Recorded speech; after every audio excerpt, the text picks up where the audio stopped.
प्रदेश में चाय और कॉफी की खेती को बढ़ावा देने के लिए छत्तीसगढ़ टी कॉफी बोर्ड का किया जाएगा गठन।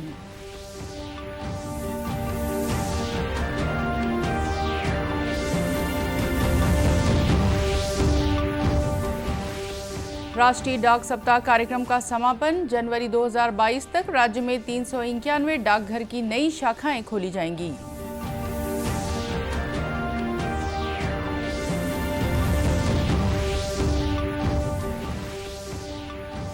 देश भर में अब तक 97 करोड़ 65 लाख से अधिक कोरोना टीके लगाए गए। कोविड टीकाकरण अभियान का गीत जारी।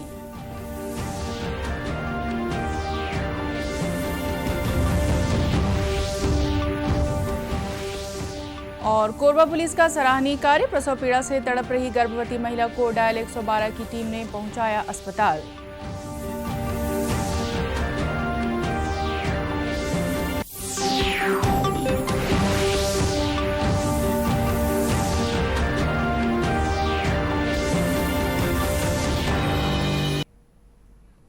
नमस्कार, आप देख रहे हैं दूरदर्शन समाचार। मैं हूं रेहाना। अब समाचार विस्तार से। मुख्यमंत्री भूपेश बघेल ने राज्य में चाय और कॉफी की खेती को बढ़ावा देने छत्तीसगढ़ टी कॉफी बोर्ड के गठन का निर्णय लिया है। कृषि मंत्री की अध्यक्षता में छत्तीसगढ़ टी कॉफी बोर्ड का किया जाएगा गठन। उद्योग मंत्री छत्तीसगढ़ टी कॉफी बोर्ड के उपाध्यक्ष होंगे। श्री बघेल ने कहा कि स्थानीय कृषकों और प्रसंस्करणकर्ता लोगों को अधिकतम लाभ सुनिश्चित करने के साथ ही राज्य में चाय कॉफी की खेती को बढ़ावा देने के लिए छत्तीसगढ़ टी कॉफी बोर्ड का गठन किया जा रहा है। उन्होंने कहा कि आगामी 3 वर्षों में कम से कम 10-10 हजार एकड़ में चाय और कॉफी की खेती करने का लक्ष्य अर्जित किया जाएगा। चाय और कॉफी की खेती करने वाले किसानों को राजीव गांधी किसान न्याय योजना के अलावा कृषि विभाग की अन्य सुविधाएं दी जाएगी। आपको बता दें कि राज्य के उत्तरी भाग विशेषकर जशपुर जिले में चाय और बस्तर जिले में कॉफी की खेती के अलावा इनके प्रसंस्करण की व्यापक संभावनाएं हैं। मध्य भारत में जशपुर जिला ही ऐसा है जहां पर चाय की सफल खेती की जा रही है। राज्य सरकार के सहयोग से लगभग 50 किसानों के 80 एकड़ भूमि पर चाय की खेती का कार्य प्रगति पर है। आजादी के अमृत महोत्सव के उपलक्ष्य में छत्तीसगढ़ डाक परिमंडल द्वारा आयोजित राष्ट्रीय डाक सप्ताह कार्यक्रम का आज समापन हो गया। इस अवसर पर राज्य के post master general R.K. Jaybhai ने रायपुर कार्यालय में पत्रकार वार्ता को संबोधित किया। उन्होंने बताया कि छत्तीसगढ़ डाक परिमंडल में WE क्षेत्रों में जनवरी 2022 तक कुल 391 डाकघर की नई शाखाएं खोली जाएंगी। उन्होंने बताया कि राज्य में 1524 कॉमन सर्विस सेंटर खोले गए हैं। वहीं दिसंबर 2021 तक 2032 कॉमन सर्विस सेंटर खोले जाने का लक्ष्य रखा गया है। इसके अलावा ई पॉलिसी बॉन्ड जारी करने के संबंध में डिजी लॉकर से अनुबंध किया जाएगा। डाक सप्ताह के अवसर पर मैं सभी से ये रिक्वेस्ट करूंगा कि डाक विभाग की जो सुरक्षित और लिक्विड इन्वेस्टमेंट स्कीम्स है इनमें इन्वेस्ट करें। जैसे सुकन्या समृद्धि अकाउंट है, PPF है, सीनियर सिटीजन सेविंग स्कीम है, MIS है, RD है और उसके अलावा जो इंश्योरेंस के प्रोडक्ट्स है पोस्टल लाइफ इंश्योरेंस और रूरल पोस्टल लाइफ इंश्योरेंस, इनका अवश्य लाभ उठाए। गौरतलब है कि छत्तीसगढ़ डाक परिमंडल द्वारा बीते 11 अक्टूबर से आज तक राष्ट्रीय डाक सप्ताह कार्यक्रम का आयोजन किया गया था। इस दौरान बैंकिंग दिवस, डाक जीवन बीमा, फिलाटेली, व्यवसाय विकास और मेला दिवस जैसे कार्यक्रमों का आयोजन किया गया। इधर राष्ट्रीय डाक सप्ताह कार्यक्रम के तहत दुर्ग जिले के डाक विभाग ने भी विभिन्न कार्यक्रमों का आयोजन किया। राष्ट्रीय डाक सप्ताह में मेल दिवस पर आयोजित ग्राहक सम्मेलन को संबोधित करते हुए दुर्ग संभाग के प्रवर अधीक्षक हरीश कुमार महावर ने बताया कि सप्ताह भर चले इस कार्यक्रम के तहत डाक विभाग ने अटल पेंशन योजना, business post, speed post, media post, direct post, my stamp जैसी गतिविधियां संचालित की। बाद में मीडिया से बातचीत में उन्होंने बताया कि दुर्ग जिले में सुकन्या योजना के तहत एक ही दिन में 1400 खाते खोले गए, जो अपने आप में एक रिकॉर्ड है। राष्ट्रीय डाक सप्ताह में हम लोगों ने 11 तारीख को बैंकिंग डे मनाया, जिसमें हम लोगों ने एक ही दिन में 650 से अधिक सुकन्या खातों को मिलाकर लगभग 1400 नए खाते हम लोगों ने खोले। इसी तरह से 12 तारीख को हम लोगों ने डाक जीवन बीमा दिवस मनाया।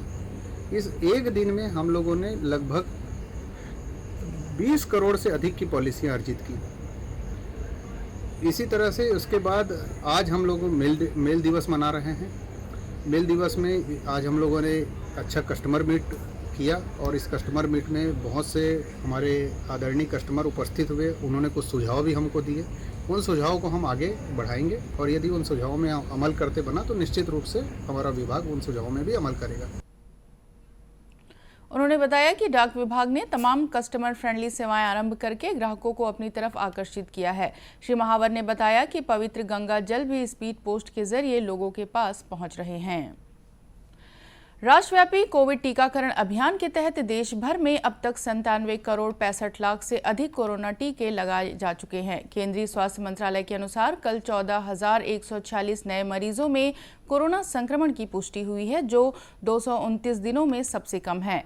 देश में इस समय 1,95,846 कोरोना संक्रमित मरीजों का इलाज चल रहा है, जो 220 दिन में सबसे कम है। स्वस्थ होने की दर 98.1% हो गई है। सक्रिय मामलों की संख्या कुल मामलों के 1% से भी कम है। वहीं छत्तीसगढ़ में कल कोरोना संक्रमण के 14 नए मामले सामने आए हैं। वहीं प्रदेश के 20 जिलों में कल कोरोना का कोई नया मामला सामने नहीं आया है। राजधानी रायपुर में कल कोरोना संक्रमित 4 नए मरीज मिले हैं।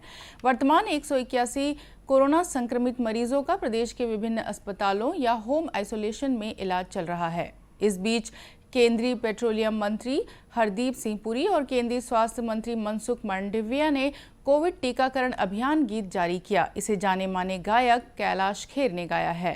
कैलाश खेर ने कहा कि आज भी टीकाकरण को लेकर लोगों में भ्रांतियां हैं, जिसे दूर करने की जरूरत है।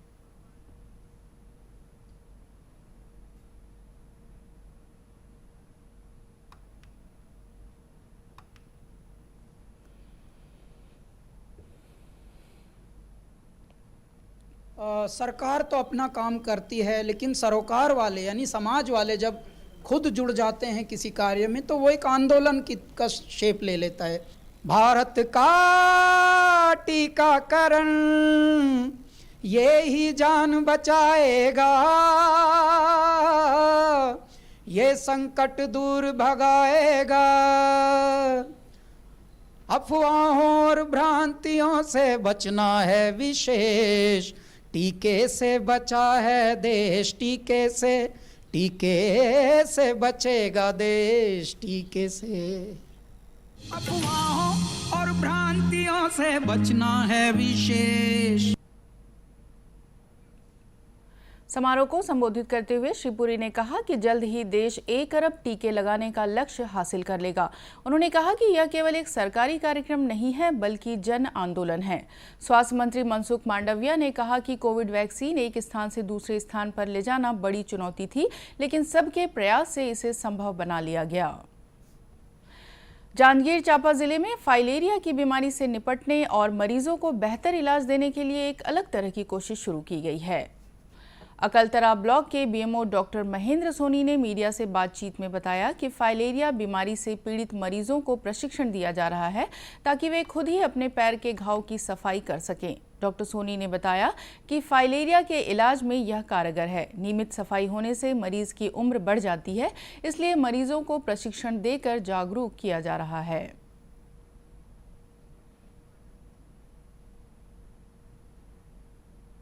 हमारे यहाँ फाइलेरिया के केस तो भी कम है। हमारे यहाँ मेरे अकलतरा ब्लॉक में नरियरा में केसेस है, जिसका हम लोग ट्रेनिंग दी है नरियरा पीएससी में, जिसके अंतर्गत फाइलेरिया के मरीजों को पाँव धोने का स्टाइल सिखाया गया है, जिससे उनकी उम्र बढ़ जाए। फाइलेरिया को ठीक तो किया नहीं जा सकता, लेकिन उसको बचाव के जो साधन है, जिससे हम लोग सफलतापूर्वक मरीजों की उम्र बढ़ा सकते हैं, इसका प्रयास किया गया, उसका ट्रेनिंग भी दिया गया वहाँ पे, जिससे उम्मीद है कि अच्छे से फायदा होगा हमारे मरीजों को। उन्होंने कहा, ब्लॉक के नरियरा गांव के मरीजों को बताया गया है कि किस तरह से हर रोज सफाई करनी है।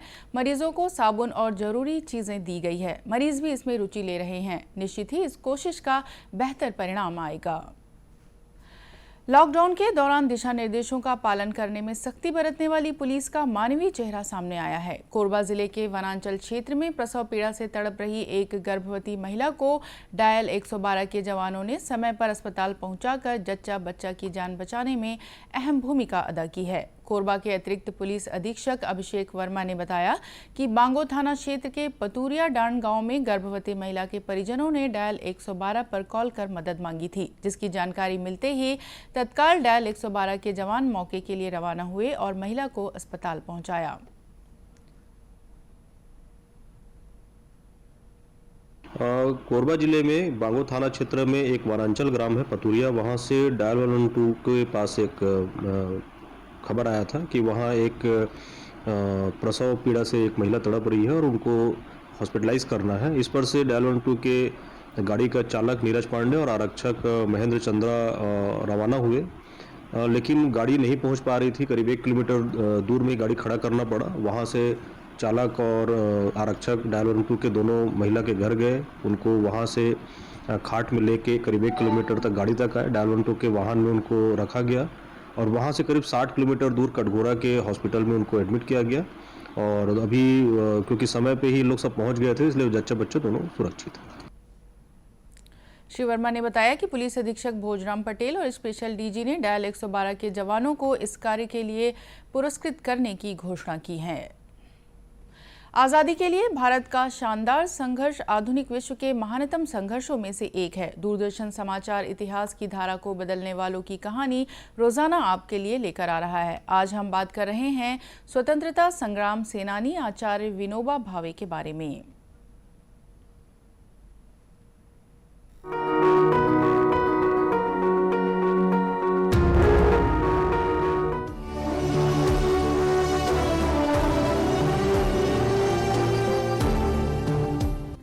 अक्टूबर 1940 को राष्ट्रपिता महात्मा गांधी ने आचार्य विनोबा भावे को व्यक्तिगत सत्याग्रह शुरू करने के लिए पहला सत्याग्रही चुना था। कहा जाता है कि यदि गोखले महात्मा गांधी के राजनीतिक गुरु थे तो उनके आध्यात्मिक शिष्य आचार्य विनोबा भावे थे।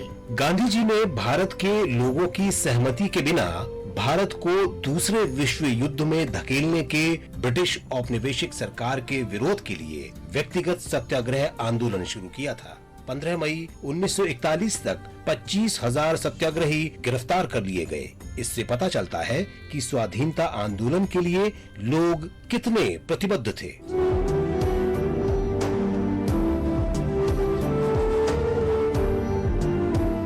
आचार्य विनोबा भावे को व्यक्तिगत सत्याग्रह और भारत छोड़ो आंदोलन के लिए जेल भेज दिया गया। जेल में रहने के दौरान आचार्य विनोबा भावे ने अनेक पुस्तकें पढ़ी और 3 पुस्तकें लिखी।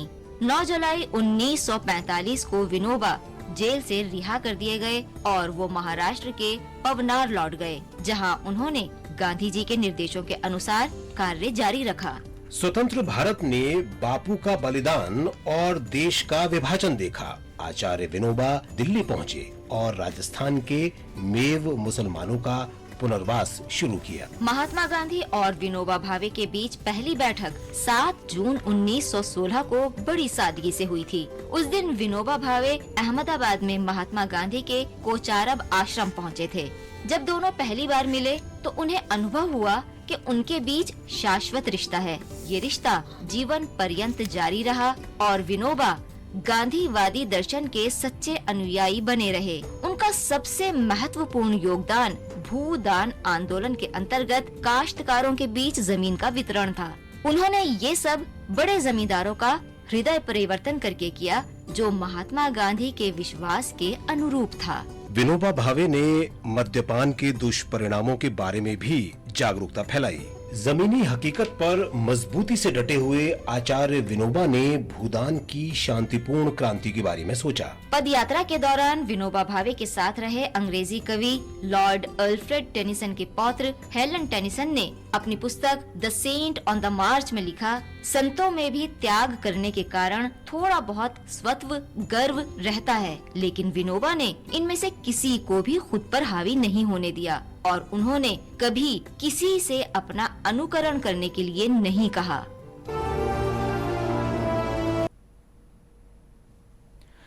दूरदर्शन केंद्र रायपुर से प्रसारित होने वाले प्रादेशिक समाचार को आप YouTube पर भी देख सकते हैं। हमारे YouTube channel Chhattisgarh DD news पर प्रादेशिक समाचार उपलब्ध रहेगा। YouTube चैनल का लिंक और QR कोड आप स्क्रीन पर देख सकते हैं। अपने एंड्रॉयड फ़ोन से QR कोड स्कैन कर आप छत्तीसगढ़ DD न्यूज़ लिंक पर जा सकते हैं। इसके अलावा छत्तीसगढ़ DD न्यूज़ फेसबुक और ट्विटर पर भी उपलब्ध है। और इसी के साथ ये समाचार बुलेटिन समाप्त हुआ। नमस्कार।